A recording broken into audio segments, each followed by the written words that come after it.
Think for a second about like a typical workplace onboarding Oh, process. yeah. The classic first week. Right. When you start a new job, you usually get one of two experiences. Either you get this great mentor who sits down with you, Yeah. kind of explains the ropes, respects your learning curve, and actually tells you the why behind the work you're doing. Which is the dream, obviously. Right? Exactly. Or uh, you get thrown straight to the wolves, like you're micromanaged, intimidated, and basically just broken down until you comply out of pure fear. Yeah, the nightmare scenario. Right. Now, I want you to imagine that instead of sitting in like a corporate cubicle, your workplace is a 19th century carriage, and your manager literally holds a cold steel bit inside your mouth. Oh, wow. Yeah, that paints a picture. It really does. And that's the reality at the heart of Anna Sewell's classic. Today we're looking at Siaanche, which is the Turkish translation of Black Beauty. And for this deep dive, we're taking excerpts from this text, but we're not just reading a story. We're extracting the factual experiences of this remarkable animal, moving from this really gentle upbringing to the brutal realities of the 19th century working world. It's basically a masterclass on leadership and empathy. Yeah, exactly. It's all about the consequences of how we treat those under our power. Because the text uses the life of a horse to basically hold a mirror up to human nature. It strips away all our modern excuses and lets us look at the raw mechanics of authority. Yeah. We get to see how early environments permanently shape character, what happens when a society prioritizes aesthetics over biomechanics, and perhaps most chillingly, the catastrophic cost of well-meaning ignorance. Yeah, that part is rough. But I think the blueprint of character is where this journey really needs to begin. Specifically, the difference between a supportive upbringing and breaking a spirit. Right, the early days. Right. So Siaanche has an incredibly idyllic start to life.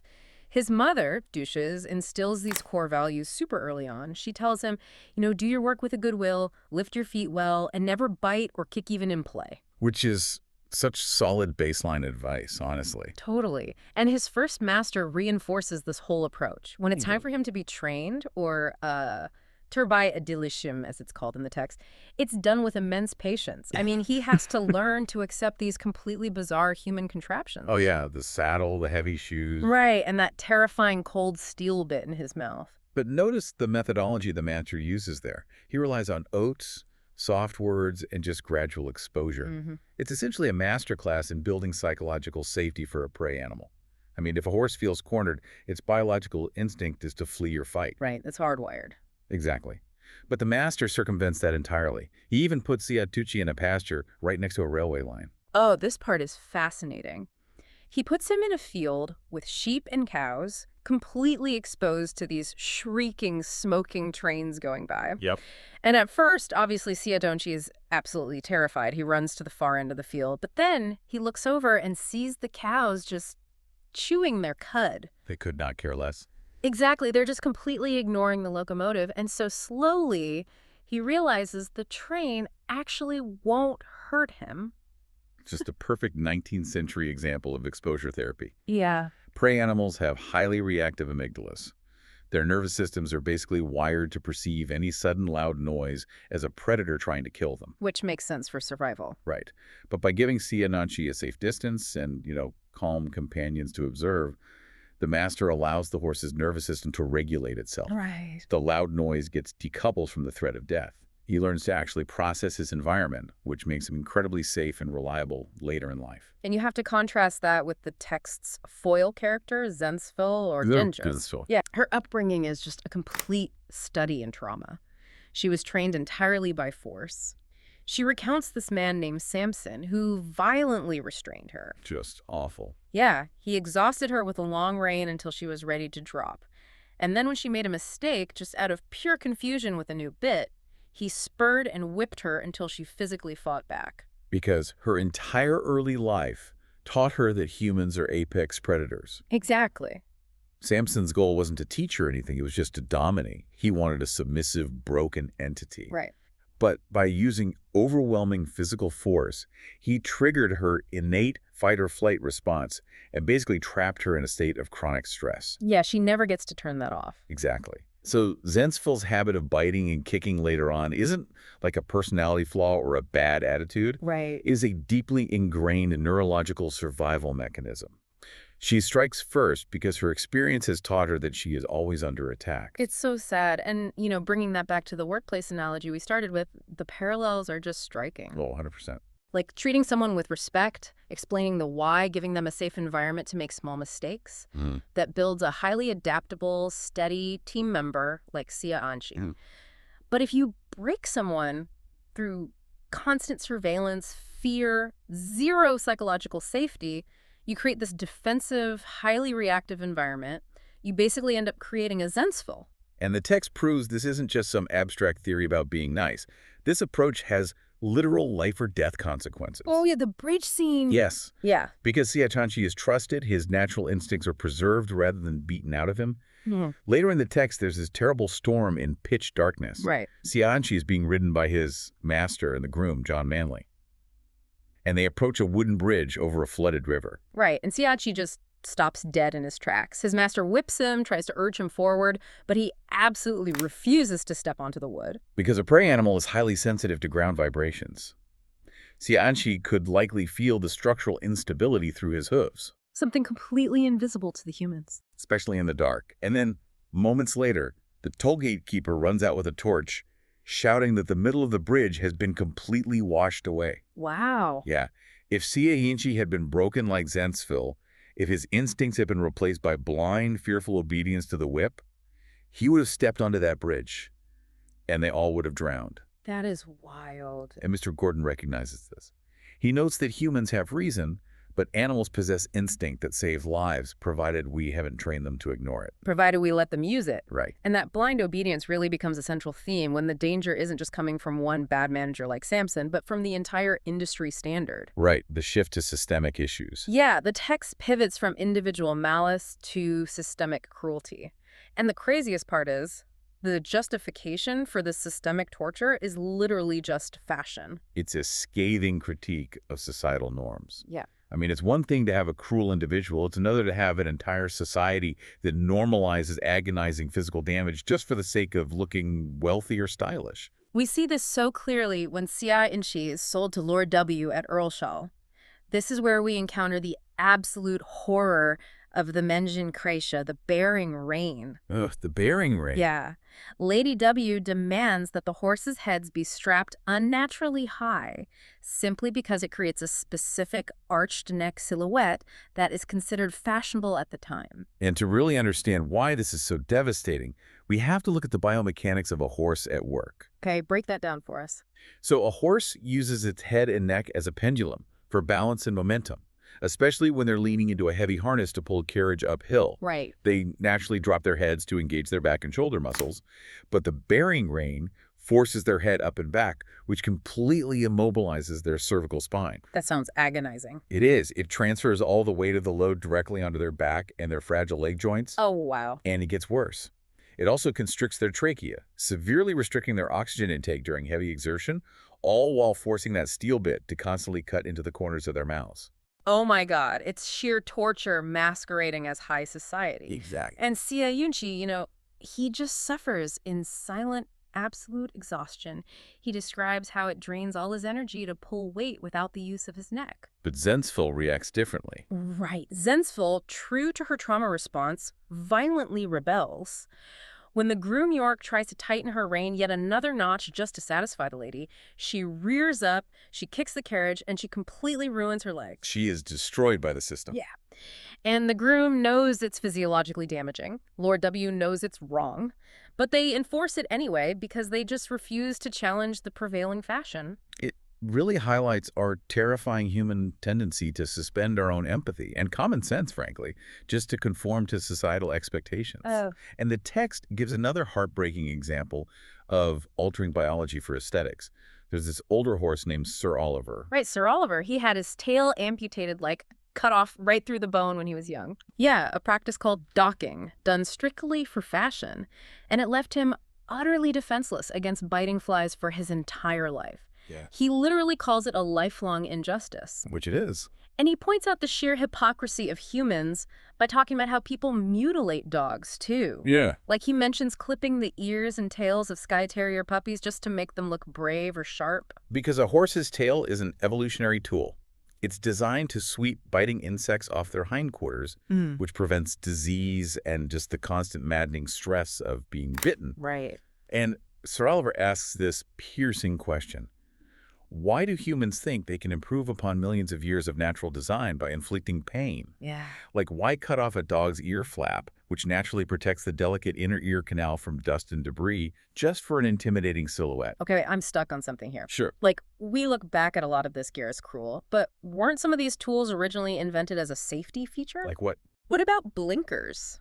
Or ekgazlukleri?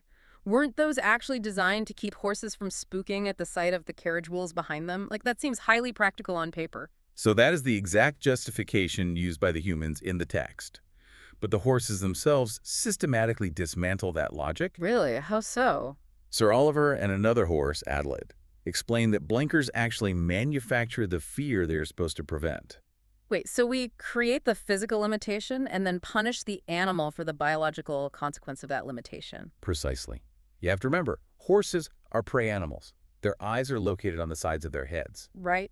That gives them nearly a 350-degree field of vision to spot predators.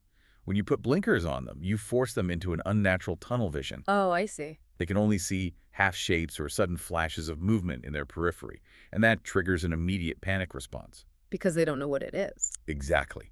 Furthermore, horses have highly developed night vision. Blinkers effectively block the ambient light they need to actually navigate in the dark. Wow, I never thought about that.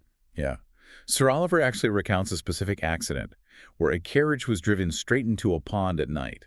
The horses drowned. Yeah. Entirely because the blinkers prevented them from seeing the edge of the water. That is horrible. We impose a tool to fix a perceived problem, Hmm. completely ignoring that the tool itself overrides the animal's natural safety mechanisms. God, that blind conformity to fashion is incredibly dangerous. But what happens when the damage isn't done out of vanity, but just out of sheer incompetence? Oh, yeah. Because the text moves from malice and systemic conformity to another villain entirely, which is well-meaning ignorance. And this section raises such a profound question about responsibility.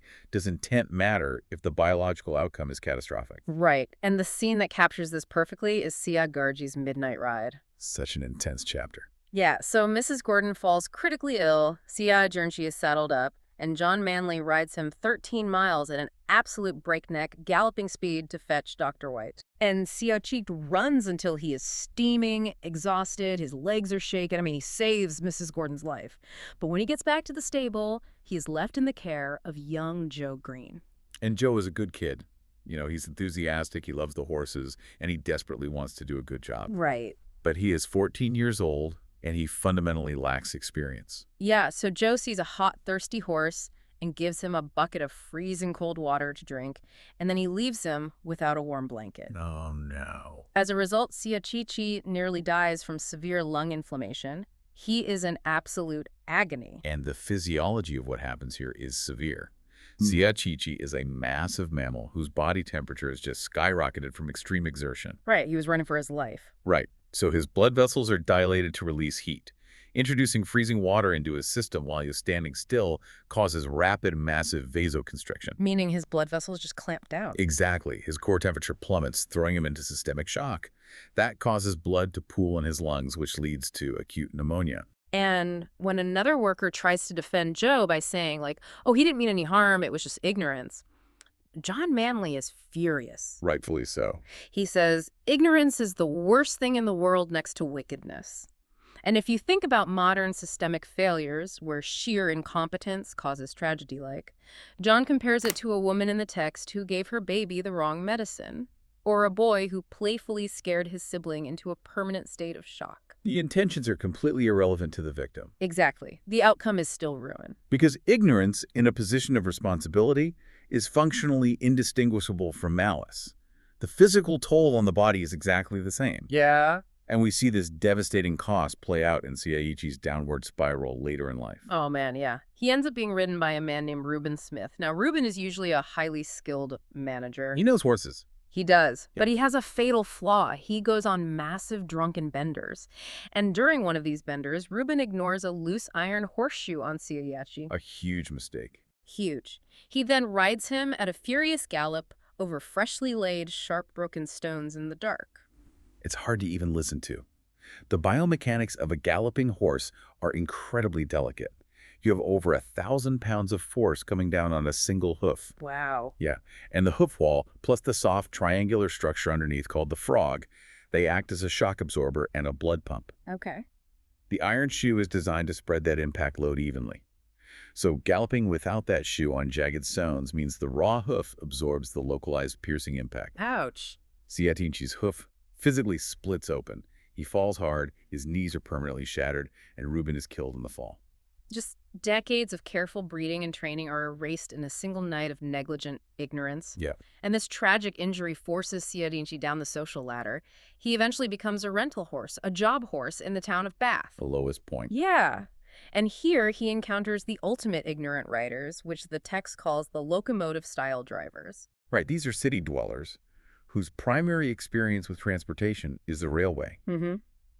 They approach a living, breathing biological organism with the exact same expectations they have of a steam engine. This is like the ultimate micromanagement nightmare. The driver assumes that because they paid a fee, the biological organism must operate at a constant output regardless of the terrain. Exactly. Like, they demand high speeds going up steep hills, and they absolutely refuse to use the brakes going downhill. They just apply the whip. Because they view the horse purely as a service provider. It completely strips away any empathy or observation. When you commodify a living being like that, you stop reading its signals. Right. You view fatigue not as a biological limit, but as a mechanical malfunction that needs to be punished. And there's this awful moment where Siaanche gets a massive, sharp stone wedged deep inside his hoof. Oh, yeah. The pain is excruciating, and he starts limping heavily to avoid putting weight on it. But the driver entirely ignores this drastic change in gait.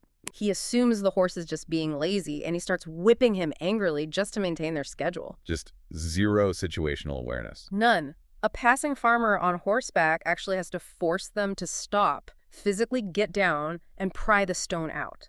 The driver literally did not comprehend that a horse could get a stone stuck in its foot. And we see that same disregard for biomechanics with Peggy. Oh, poor Peggy. Right, the horse Siaanche is paired with in Bath.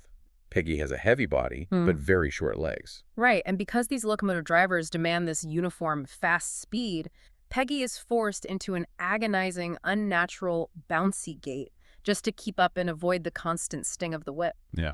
Her stride length physically cannot match Siaanche's. But the drivers don't care about the physics of her anatomy. They only care about their timeline.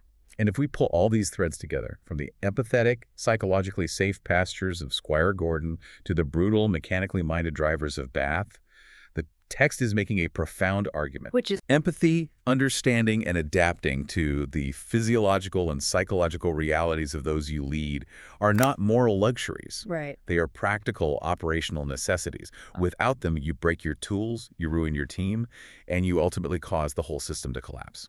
Yeah. Siaanche's life is a testament to the fact that whether it's through the violent dominance of a Samson, the vain systemic cruelty of the bearing rein, or the blind locomotive-style driving of the gig renter, failing to see the living reality of those under your power ends in disaster. Absolutely. So to you, the listener, consider the reins you hold in your own life. Are you guiding your team, your family, or your projects with the observant, understanding hand of a Squire Gordon? Are you taking the time to explain the why and regulate the environment? Or are you forcing a bearing rein onto others simply because it's the industry standard? Right. Are you blinded by the blinkers of your own expectations?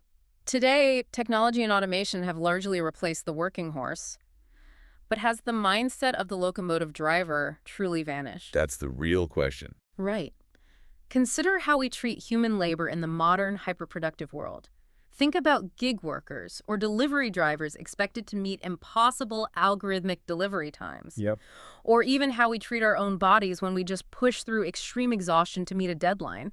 Have we actually learned the lessons of Siaanche? Or have we simply swapped out the horse for humans and we're still furiously whipping them uphill without a single moment's rest? Next time you start a new project or onboard a new hire, ask yourself, are you building trust or are you just strapping cold steel into their mouth? A powerful thought to end on. Thanks for joining us on this deep dive. Take care of yourselves and the people pulling the carriage with you.